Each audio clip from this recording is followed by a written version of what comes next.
The Kids First Center is dedicated to helping children and their parents deal with the problems associated with separation and divorce. Tom spoke with his executive director, Peg Libby, about their upcoming programs, including the annual Fall Conference. Peg, thanks for joining us. Thanks for having me. Yeah, it's great to have you again.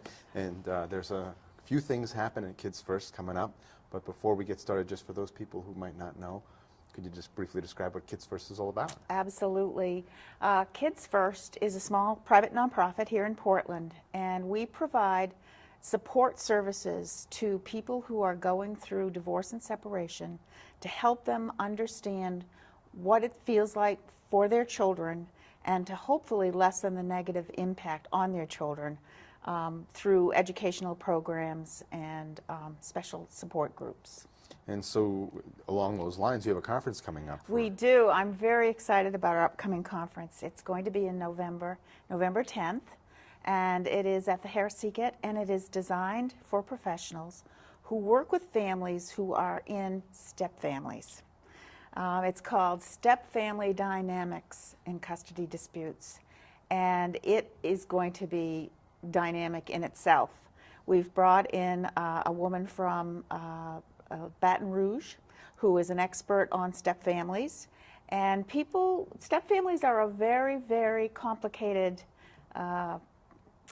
type of family, and many of us belong to step families, and we're going to talk about what it means to be in a step family. How do all the people fit in the puzzle of a step family? Oftentimes, divorced parents will be doing just fine as co-parents, and then one of them will fall in love and eventually marry, and that usually changes things up a bit. So I'm really excited about the conference. That's designed for professionals who work with families. So that would be for mental health professionals, family law attorneys, judges, and so forth. The Step Family program that we offer at Kids First is for parents, and bio parents and step parents. And on our website at KidsFirst01FallConference, people can find out exactly when those programs are at the center in Portland. And you have those regularly as well as other programs like your children's programs. We do. Again, and I'm so happy to be able to come in and talk to you because we have a whole new group of divorce support groups for kids starting at the end of October. And these are for kids from grades 1 all the way up through high school. And there are openings. We really want to fill those groups, and those are support groups for kids ages 6 through 18. But they're different there's like 3 different groups. Yes. They're not all in the same group. Yes, absolutely. There's, like, as an example, group 1 is for grades 1, 2, and 3, and so forth. So 4 different groups for 4 different age groups. And then finally, you got a grant recently, didn't you? We did. You know, we're always struggling with how to make ends meet. It's part of being a nonprofit. And we just received a grant from RBC Wealth Management for $10,000.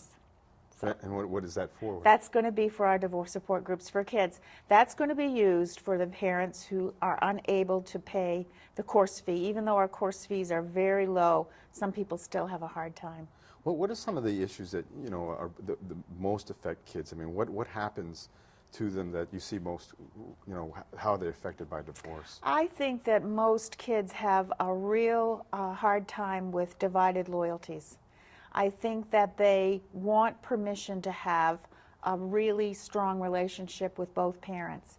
And some parents don't understand that they actually undermine the relationship with the opposite parent, and that's a real disservice to kids. Yeah, do you find that a lot of parents, do you find most parents don't know the basics of trying to drawing those lines? Most parents don't know how to be co-parents. You don't get married to be divorced, and that co-parenting relationship is hugely important, especially for kids. How about the parents for parents that are concerned about that, do both parents come in together? Can a parent that just is concerned about it but the other one isn't still do something on their own? Absolutely. Our Saturday morning program, which happens in Portland the first and third Saturday of every single month, is where they should go. They can come alone or they can come with their co-parenting partner, but they would go home with so many tools to use as to how to be a co-parent. Okay, great.